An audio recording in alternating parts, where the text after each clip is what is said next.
Hey everyone, it's another talking race walking shoe review, and this time I'm doing it from outside. So I'm not in my room, I'm outside. It's kind of late spring here in Canada, and I've got another shoe for you. This one's kind of cool because it actually has a few versions of the same model that might be interesting to you. And I think it's a good candidate for some people to use as a walking slash race walking shoe. So let's get into it. So the shoe I'm going to talk to you about is the Brooks Hyperion Tempo. So not the Brooks Hyperion, but the Hyperion Tempo. So I'll get into the other versions of it shortly. But let's bring the shoe out. So here we are. This is the Brooks Hyperion Tempo. As you can see, nice flexible shoe. And I'll get into all the details about it shortly. But take a look. There we go. Side view. Going around to the back.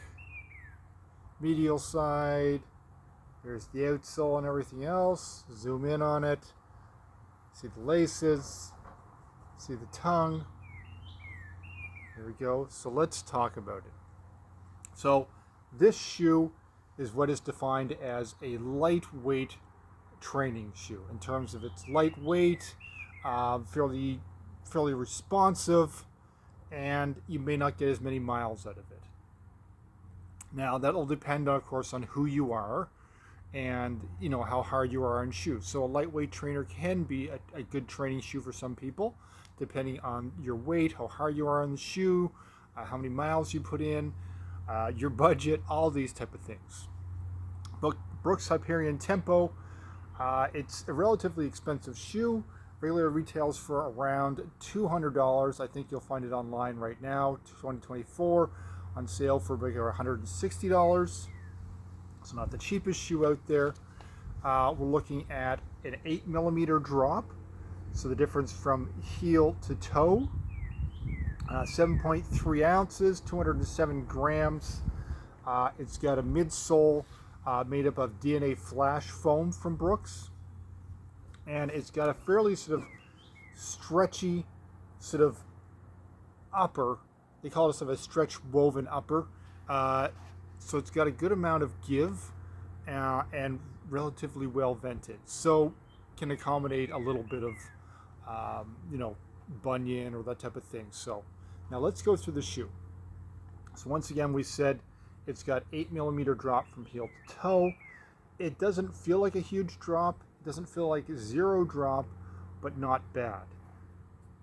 The actual stack height in terms of how thick the foam, the midsole is in the midsole, is not a huge jacked up shoe. It's not really minimal. It's somewhere in between. I kind of like that for race walking, where you've got cushion, but it doesn't feel like you're coming down on a big, huge chunk of cushion at the heel. And then you move through. So one continuous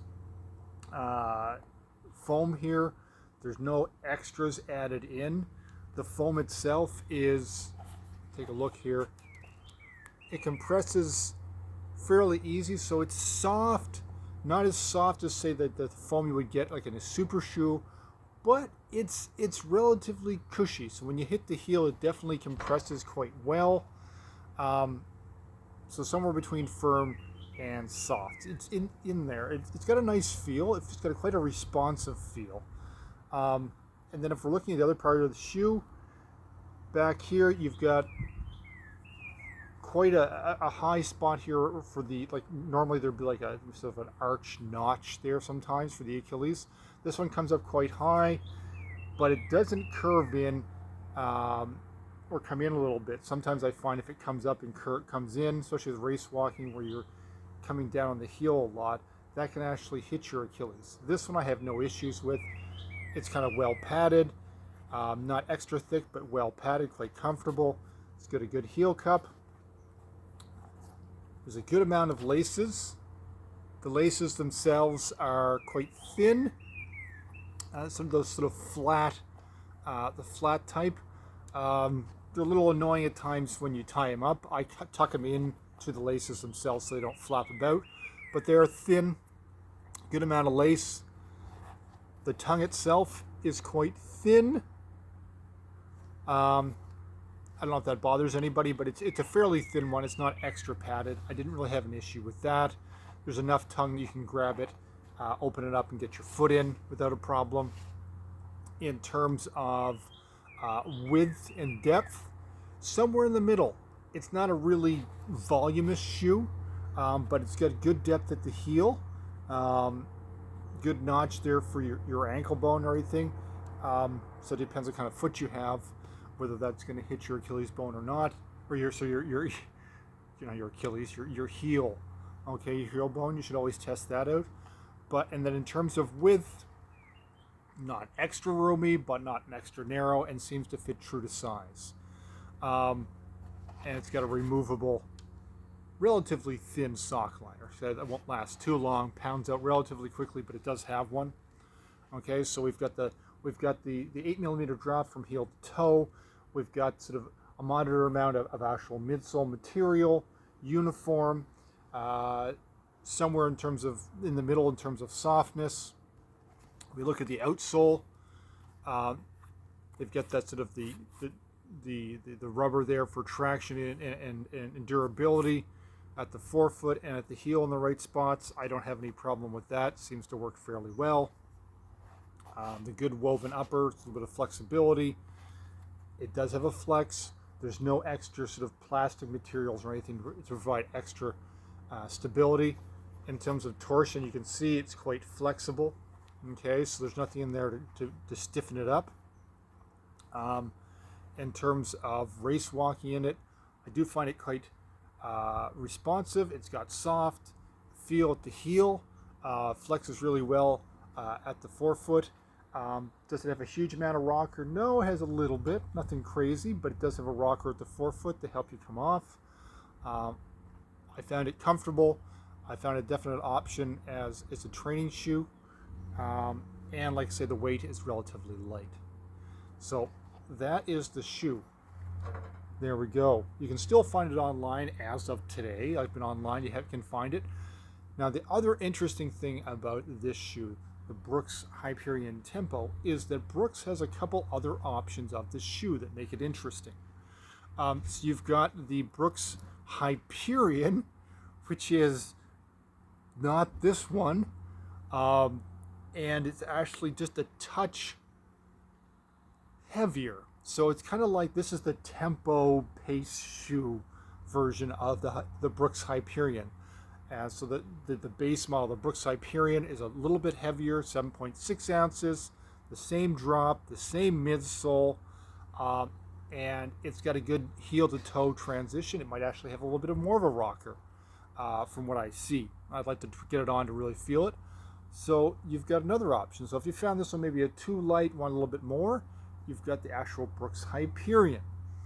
And then if you find you like this shoe, but maybe it's not stable enough, you're a bit heavier, or your foot's overpronates a tiny bit, and you want something a little more stable, Brooks has a stable version of this shoe called the Brooks Hyperion GTS. And this is one where Brooks uses kind of what they call the rail system. That's where they do put in sort of plastic pieces in the midsole, along the midfoot, that provides some stability, that torsional stability, so that if you're running in the shoe, it can stop a little side-to-side movement, a little bit of overpronation. So that's another option. And that guy, because of the plastic inserts in the shoe, the weight goes up, but just slightly. So still, say, a responsive light shoe, but the GTS is 7.9 ounces. So you've got 7.3 for this guy. You've got the original Hyperion, which is 7.6, a little bit heavier. You've got the more stable version, which is 7.9 ounces. And then, believe it or not, there's one more shoe in kind of this Hyperion family of shoes, and that is the kind of beefed up version of this guy. I don't have the picture, but if you go online and you kind of go into the Brooks site and you type in Hyperion, it'll show you kind of this family that I'm talking about. And the next one is the Hyperion Max. And that's the shoe that they've beefed up the midsole. Okay, they increased the stack height, so it's basically this shoe with a thicker midsole, still 8mm drop from heel to toe, 7.8 ounces. So it's somewhere in between. It's not as heavy as, say, the GTS, but it's a beefed up, thicker midsole in case somebody wants that sort of chunky yet light cushioned shoe. This tends to be the trend right now in a lot of the running shoes. Is they've gone from sort of that minimal racing flat or lightweight trainer back in the days of like New Balance, the 1400s and that type of thing, where it was, thin midsole, just enough, really light, and off you go. Now it's creating extra light foam that's responsive but still light, gives you a lot of cushion, but without the extra weight. So the Hyperion Max, which you'll see, is a beefed up midsole, quite thicker, still decent rocker, still decently light, 7.8 ounces, and has the DNA Flash foam in it. So there you go. Brooks Hyperion Tempo and its family of shoes. So you have a few options. So, and I mentioned that Max one too because a lot of elites especially are using the super shoes, which are thicker, have the thicker heel. So there you go, so you get an option. And the last thing before we go is always I want to emphasize the fact that when I do these shoe reviews, I tell you about the shoe, what I think of it, and it's a shoe that I've used, and I tell you about my experiences. But just like in running and in race walking especially too, everybody's a bit different. So your feet are different in terms of width and length, whether you overpronate a little bit, do you have a neutral foot, do you have a really rigid foot, all these things come into play. So a rigid foot is something that's going to need a shoe that's a little more cushioned to absorb more shock. That foot isn't able to compress. You've got this foot that is not as stable, overpronates, rolls in. Then you're going to need a shoe that has some stability to it. It doesn't twist as much. It has something in there that provides a little more stability to help that foot out. And then that person who doesn't really have any foot issues, you can use what we call like a neutral cushioned shoe. And it's just whether it fits properly width and length, and whether it feels good and works for you. And race walking shoes, once again, it differs in terms of who you are, what kind of pace you're race walking at, what kind of technique are you using. Are you like the elites and you're like straight-legged running almost? Or is it a slower pace? You're still a decent race walker, but you're definitely not coming up off the ground.